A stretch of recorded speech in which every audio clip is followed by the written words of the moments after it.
The year is 2027. The Nintendo Switch has been out for 2 years now. Super Smash Bros. Ultimate Deluxe with brand new funky mode is announced. You watch the Nintendo Direct in anticipation of the new character reveal. The Smash logo flashes across the screen.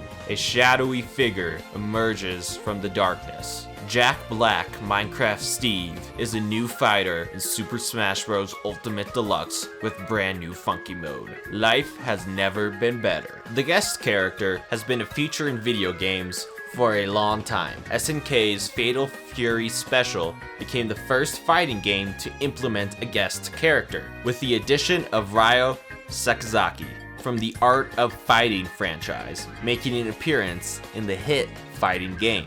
Fighting games seem to always be the first thing that comes to mind when you think of games that have guest characters. But a fighting game is not the game with the most guest characters. The game with the most guest characters, unsurprisingly, belongs to Fortnite Battle Royale. Fortnite features crossovers with the MCU, Wreck-It Ralph, John Wick, Stranger Things, Borderlands, DC, The Dark Knight, Star Wars, Marvel Comics, the DCEU, Ghostbusters, God of War, Halo, The Walking Dead, Predator, Terminator, G.I. Joe, Tron, The Arrowverse, Street Fighter, Alien, Tomb Raider, Horizon, Mistborn, Rick and Morty, Guilty Guy, Space Jam, Free Guy, Bad Boys, Sony's Spider-Man universe, Monopoly, Universal Classic Monsters, Resident Evil, Dune, League of Legends, El Chaplin, Colorado, Naruto, Gears of War, The Matrix, Cobra Kai, Uncharted, Assassin's Creed, Doctor Who, RoboCop, Pac-Man, Indiana Jones, Among Us, Galaxian,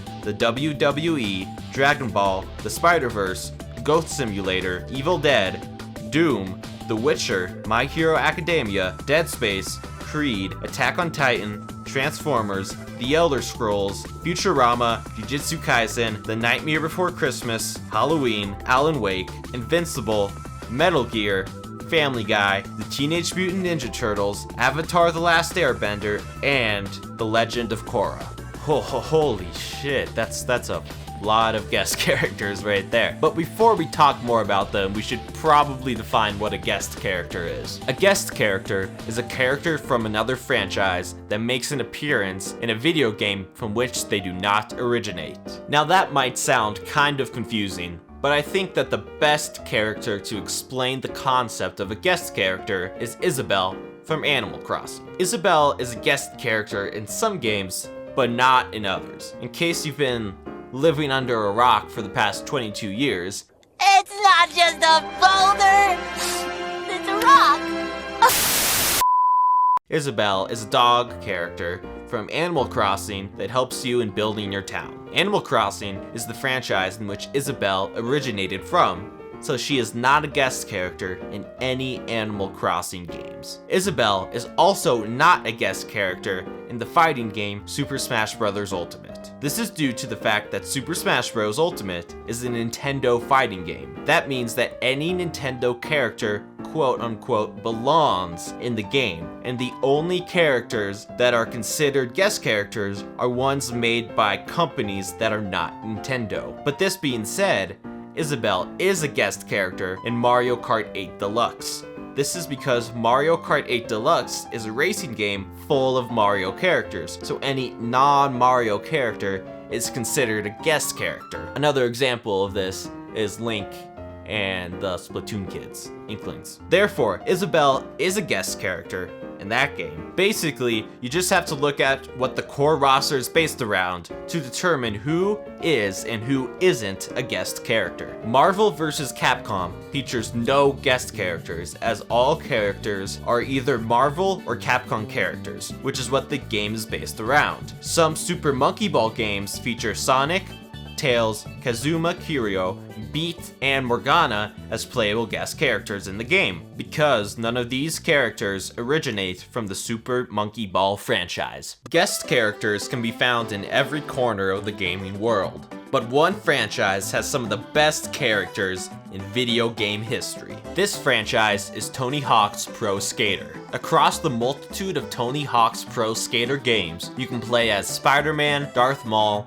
Wolverine, Kelly Slater, Doom Guy, Eddie the Head, Jango Fett, Lil Wayne, King Graham, Tyler the Creator, the Teenage Mutant Ninja Turtles, Iron Man, Chud, Shrek, and the Call of Duty guy. These guest characters create some very memorable moments in Tony Hawk's Pro Skater because of how odd and funny playing as these characters can be. Darth Maul on a skateboard? Shrek on a skateboard? It's just so fucking funny.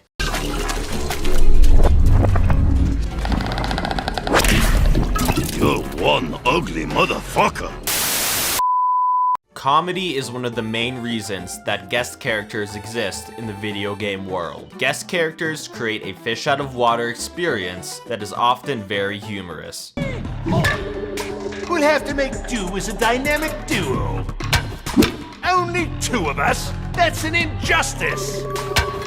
What we could do with a third. Mortal Kombat 1 features Omni-Man, Peacemaker, and soon-to-be third guest fighter, Homelander. These three characters create hysterical situations and interactions with original characters in the game. Moves like Gun and Eagly just add to the comedy of all fights.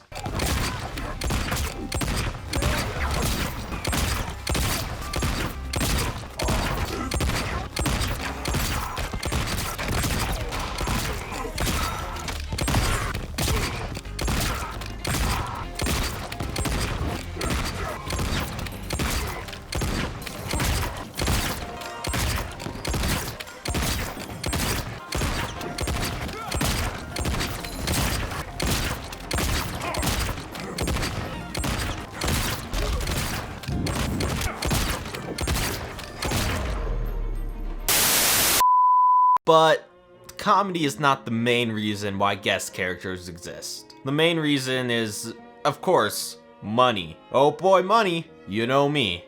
I love capitalism. When a guest character is added to a game, it creates new audiences for both franchises. Rivals of Aether features two guest characters in Ori and Shovel Knight. Ori and Shovel Knight are both from popular indie games, so having these characters in Rivals of Aether is helpful for the developers of Rivals. This is because fans of Ori and Shovel Knight might be intrigued to buy Rivals because some of their favorite characters are in the game. This also benefits the developers of Ori and Shovel Knight because people who play Rivals might play Ori and the Blind Forest or Shovel Knight because they like the characters in Rivals. In short, guest characters create a win-win situation for both franchises involved in the game. The interesting thing is that guest characters are seen in all types of video games, but they are most notable in fighting games. Super Smash Bros., Mortal Kombat, PlayStation All-Stars, Brawlhalla, Injustice, and so many other fighting games feature guest characters. But why is this? Well, the most obvious reason is that it's super fun to have your favorite characters just beat the ever-living shit out of each other. Seeing the Terminator fight Rambo is any action movie fan's dream. Guest characters can also help enhance the setting of the game in cases like Injustice 2. Both Hellboy and the Teenage Mutant Ninja Turtles are guest characters that just fit so perfectly with all of the DC comic characters, it just makes perfect sense. Sometimes, guest characters can make less sense though. The popular Star Wars characters of Darth Vader, Yoda, and Starkiller made guest appearances in Soul Calibur 4. But seeing these lightsabers clash with the other characters in Soul Calibur 4 just feels really weird at times. Guest characters in fighting games also help make the developers money. Today, guest characters are often DLC. This allows for companies to charge extra money for these fun guest characters, which can definitely be frustrating at times because who doesn't love microtransactions? Whoa.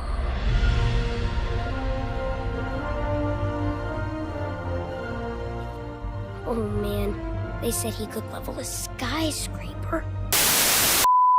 But if you're like me, you've noticed that guest characters often seem broken. They always seem to be at the top of the tier list with their insanely broken moves. Well, is this actually true, or is this just some recency bias we've seen with Steve in Smash Bros? Well, I did the math. I analyzed tier list from Smash Ultimate, Smash 4, Brawl, Brawlhalla, Injustice, Injustice 2, Rivals of Aether, and PlayStation All-Stars. When you look at all of the guest characters, you find that the average ranking for guest characters in fighting games is B tier, which isn't as high as you might think, but it is still definitely significant. Characters in B tier still get a good amount of playtime from that fanbase, and as a developer, it is beneficial to have the guest characters be good.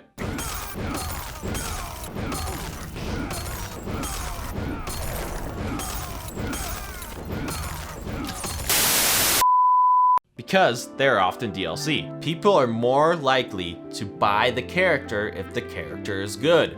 Also, good characters will get more attention in the community, which will draw more people to the game and the franchises from which the original characters are from. Guest characters are a crucial aspect to fighting games today, but one game franchise is the most notable for their guest characters. That, of course, is Super Smash Bros. Ever since Brawl released in 2008, the hype around guest characters has been unreal in all the Smash Bros games to come. Having Sonic and Snake in Smash Bros changed everything, and additions like Pac-Man and Mega Man in Smash 4 solidified Smash Bros as the penultimate fighting game. Smash Ultimate has the most characters of any of the Smash games because, well, it has every character from the game before and all the guest characters from Brawl and Smash 4. But they also added many new guest characters that quite literally broke the internet. Minecraft Steve was revealed to be joining the roster, and everyone collectively lost their minds. Twitter broke because of the hype. Nothing else can do that, but a guest character can. But of course, some people were still disappointed that their favorite character did not make the cut. So let's say Sakurai decided to feel bad for us, and he released bonus DLC pack full of entirely guest characters. Who would I want in the game?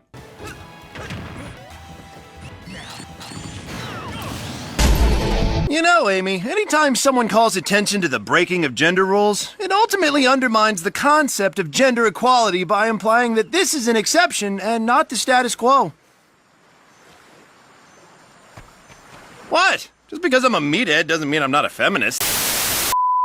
Master Chief Peely from Fortnite, went in Overwatch, Tony Hawk from Tony Hawk's Pro Skater 2, and Shrek from Shrek Super Slam. I think that these 5 characters would make everyone happy. It would make Smash Ultimate truly the greatest game of all time. Also, they all have to have some new game-breaking ability that adds some weird-looking UI to their character hub. Mortal Kombat has also had a lot of talk about their guest characters, with Omni-Man, Peacemaker, and Homelander joining the roster. There's a lot of speculation about who the guest characters will be in the next wave of DLC, and I'm going to give you my predictions. Mortal Kombat always seems to have a theme around their guest characters. We've had horror characters, action stars, and supervillains. This time, I think it's gonna be badasses.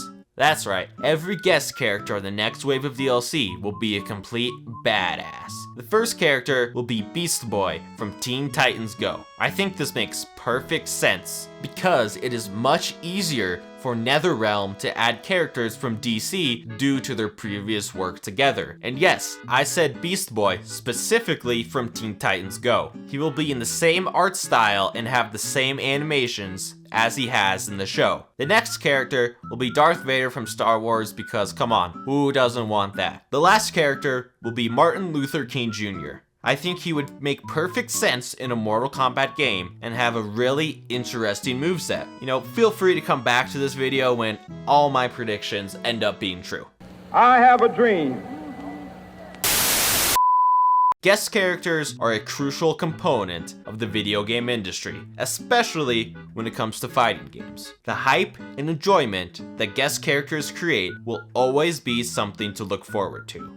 Without guest characters, video games would be vastly different from what we have today. Thanks for watching. Smash that subscribe button, or, you know, like, share with friends, whatever. Appreciate you guys. Have a good one. You probably hear me messing around with my script. I don't care. See ya. Eagle, eagle, eagle, eagle, eagle, eagle, eagle, eagle, eagle, eagle, eagle, eagle, eagle, eagle, eagle, eagle.